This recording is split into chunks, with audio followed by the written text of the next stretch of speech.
bien, le Centre culturel est très heureux de vous accueillir si nombreux ce soir donc pour cette dernière ciné-conférence de la saison que nous organisons donc en partenariat avec l'ODC. Et je passe tout de suite la parole à Fulvio Caccia qui va nous présenter la soirée. Une soirée dédiée donc à l'Uruguay et à son président, Monsieur Mujica. Nous sommes heureux aussi par ailleurs d'accueillir pour en discuter après la projection Monsieur l'ambassadeur qui me fait l'honneur d'être présent. Il sera aussi accompagné par Monsieur Michel Almeras, un amoureux de l'Uruguay, qui viendront commenter le film en compagnie de Nancy Aguilera-Torres, qui est membre du bureau de l'association et qui animera donc la soirée. Je vous souhaite une bonne soirée.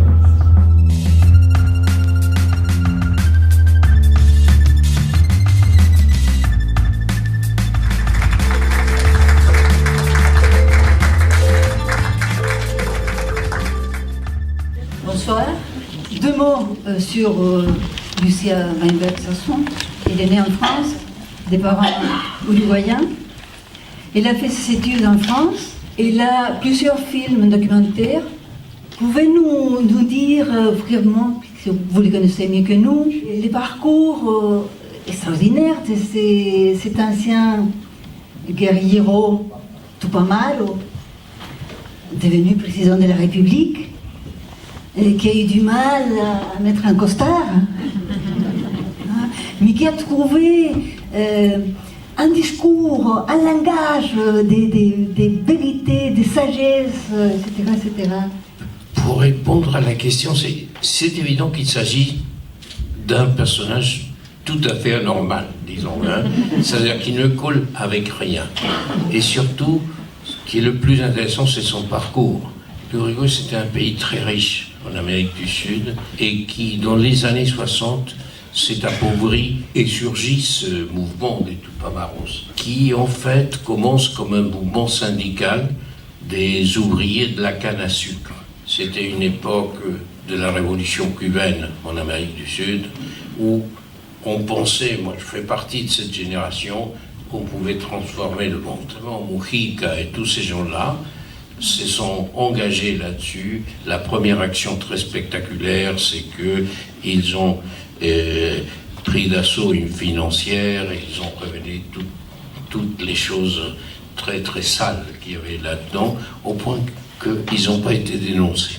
Ils se sont mis dans la lutte militaire. Le jour où l'armée est entrée dans la bataille, ça a été de courte durée et le monde de Tupamaros a été détruit. Ils ont été enfermés dans une prison tout à fait inhumaine, 1,50 m pour 2 mètres, sans lumière, pendant 12 ans. Ce qui est assez extraordinaire, c'est que cet homme, après avoir subi cette expérience, il revient sans rancune et en essayant de trouver des solutions, de chercher le consensus. C'est un homme d'une austérité absolue qui vit pratiquement dans la misère. Il donne tout son salaire, pratiquement il ne regarde que 10% pour vivre. Il a une voiture qui est une coccinelle de 66 et bon, il vit dans ces conditions-là. Tous les journaux du monde lui ont fait un reportage. Le Times, le New York Times, Le Monde, il y a eu des reportages partout. Et ça a été un modèle parce que c'était un président qui ne voulait pas avec l'image qu'on a. En plus, c'est un homme très très proche du peuple, c'est un homme qui est adoré par le peuple. Parfait, merci. J'ai pas fini. Dans les films, on parle du plan Ceibal, qui est un programme socio-éducatif qui consiste à distribuer à chaque élève de l'école publique un ordinateur portable avec un accès gratuit et généralisé à Internet. Ce programme est un programme très original parce que en Uruguay, les enfants, depuis la maternelle, ils ont tous un ordinateur, qui est un ordinateur très basique et qui est très peu cher, mais qui leur permet de s'initier. Et ça, c'est un programme qui a une répercussion énorme parce que ça initie les enfants au numérique. Et puis, avec une répercussion extraordinaire au niveau des parents. Parce que c'est ce que disait Mujica, ce sont les enfants qui apprennent aux parents beaucoup de choses. Et tous les retraités en Uruguay ont une tablette, mais qui est gratuite. Et cette tablette a quelque chose de très important, c'est un bouton d'alarme. Ça veut dire quand ils ont un problème de santé, de communication. C'est vrai que pour lui, le plus important, il l'a dit, c'est les connaissances, la formation, l'éducation. Parce que c'est comme ça qu'on peut surmonter les déséquilibres sociaux et les inégalités, c'est la meilleure façon. Et lui, ça, il croit beaucoup à ça et à la jeunesse. Est-ce que vous pouvez nous raconter un peu qui est cette jeune femme réalisatrice qui s'est intéressée à ces vieux messieurs? Lucia, ça fait en Uruguay, et après elle est venue en France d'ailleurs, elle a vécu, parce que ses parents ont fui la dictature à l'époque. Donc elle et ses deux frères, ils sont nés en France, après ils sont partis là-bas. En 1973, c'était fini. C'est pas un film comme on a l'habitude de voir, c'est pas un reportage. Elle n'est pas journaliste, elle n'est pas la politique. Elle a saisi, capté les messages de Mujica. Quelqu'un anticonformiste, parce qu'il est passé par la prison. Il dit même d'ailleurs, avant, on était révolutionnaire, mais un peu manichéiste, c'est-à-dire dans des dogmes, un petit peu. Elle dit, quand il veut mieux une démocratie libérale, il n'est pas neutre, il dit, c'est bien ça par rapport à ce que j'ai connu. C'est clair. Et puis il dit, aujourd'hui, il a une vision ouverte. Alors, anti-matérialiste, anticonformiste, mais également, il parle du cœur. Le pouvoir est dans le cœur. Je pense que ce film-là, il faut le diffuser partout comme ça. Il a été fait avec rien. Moi, j'ai aidé Lucia à faire le film. J'assure, elle n'était pas riche. Donc, c'est un montage amateur. C'est un film amateur. Mais elle a voulu, à sa manière, sélectionner les messages. Mais ces messages, dans le monde politique où on est, pour moi, ils sont essentiels. Et bonjour et merci pour ce très beau portrait du président Mujica. Quel est le pouvoir en fait du président? Qu'est-ce qu'il a pu réaliser pendant ses 5 ans de mandat? Et qu'est-ce qu'il en reste aujourd'hui? Enfin, je ne sais pas qui est son successeur. Si on regarde le bilan de ce gouvernement de gauche en Uruguay, c'est la lutte contre la pauvreté. Et au moment où ce gouvernement est arrivé au pouvoir, il y avait en Uruguay 30% de la population qui était en dessous du seuil de pauvreté. Maintenant, c'est 8%. Ça reste, il y a des choses qui restent à faire. Il y a eu une distribution assez importante. Peut-être pas tout ce que Mujica aurait souhaité, parce que lui, il souhaitait aller beaucoup plus loin, mais bon, il doit respecter le Parlement, les lois. L'Uruguay est aujourd'hui, avec le Chili, les 2 pays qui ont le meilleur niveau de vie, qui est un niveau de vie de classe moyenne. Ça veut dire que ce n'est pas un pays riche, ce n'est pas un pays pauvre. Et surtout, ces efforts au niveau de l'éducation sont très importants. Parce que c'est par là qu'on peut s'en sortir. La haine, ça ne mène nulle part. C'est de l'autre côté qu'il faut chercher. Et il faut chercher des nouvelles formules, ce qui est très difficile. Lui, d'une certaine façon, il évoque la possibilité de qu'est-ce que c'est que ces sociétés de consommation, où est-ce que ça nous mène, tout ça, cette consommation permanente. Et puis cette idée, il faut croître, il faut croître, il faut croître. Alors pour croître, il faut vendre plus de réfrigérateurs, plus de voitures, plus de consommation. Il faut les changer ensuite. Et ça, où ça nous mène? Et il manque dans le monde actuel une réflexion de fond sur ça. Quel est le taux de natalité de l'Uruguay?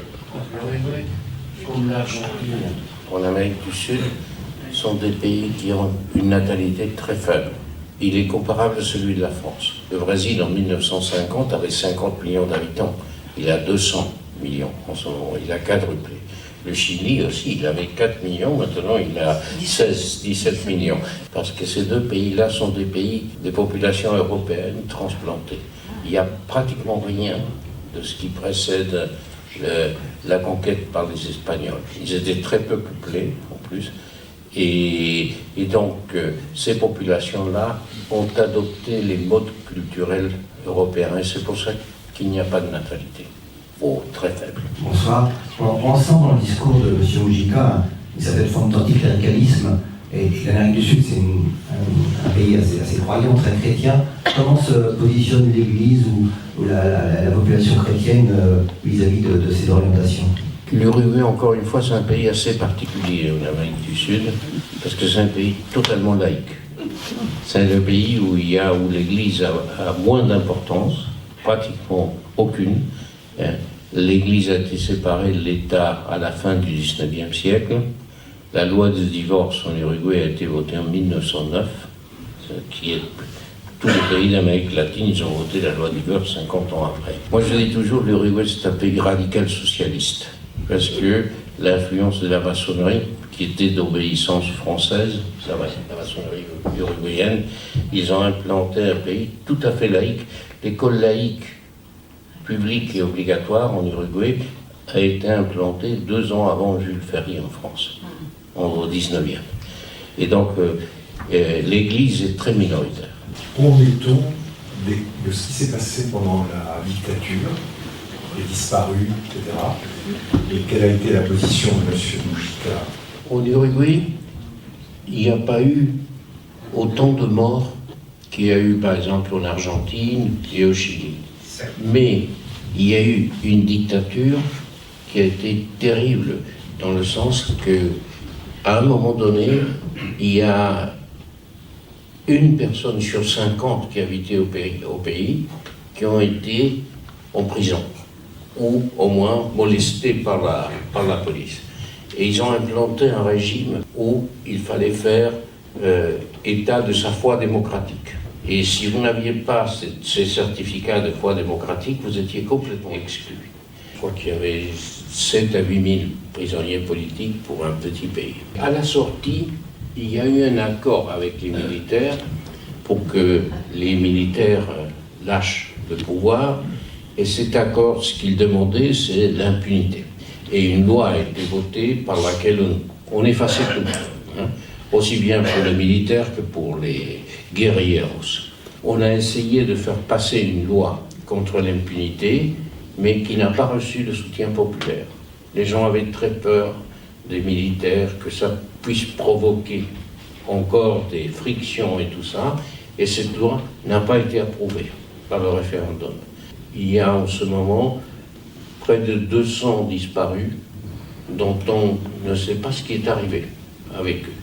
On n'a pas pu trouver les cadavres, ni où sont-ils enterrés, et les militaires gardent ce secret. Et on a réussi à trouver les cadavres de seulement 7. C'est terrible ça, parce que c'est un problème qui n'est pas réglé. Non, mais juste la question, c'était quelle a été aussi la position de Mujica?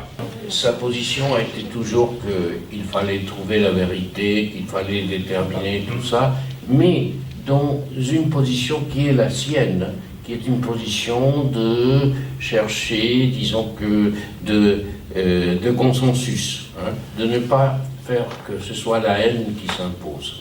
Mais lui, il a soutenu évidemment la recherche de la vérité. Le problème, c'est comment vous faites. C'est très très difficile. Et ça fait 20 ans que ça dure. Je voudrais finir tout juste avec une phrase de Lucia Weinberg, la réalisatrice. Mujica n'est pas une solution, il n'est qu'un exemple.